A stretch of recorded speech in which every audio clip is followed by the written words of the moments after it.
Hi అండి. ఈరోజు మా పాపకి మా ఆయనకి లంచ్లోకి వెజిటేబుల్ రైస్ వండాను. వారంలో ఒక రోజు శుక్రవారం కానీ శనివారం కానీ వెజిటేబుల్ రైస్ అయితే వండుతాను. వెజిటేబుల్ రైస్ వండిన రోజు అయితే త్వరగా పని అయిపోయిద్ది. ఇంకా కూర కూడా వండే పని లేదు కదా, పెరుగుతోనే తింటామన్నమాట. నేనైతే ఈ వెజిటేబుల్ రైస్ని చాలా సింపుల్గా చేస్తాను.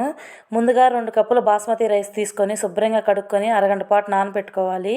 తర్వాత కుక్కర్లోకి కొంచెం ఆయిల్ మసాలాలు తీసుకొని తర్వాత ఉల్లిగడ్డ ముక్కలు అల్లం వెల్లుల్లి వేసుకొని బాగా ఫ్రై చేసుకోవాలి.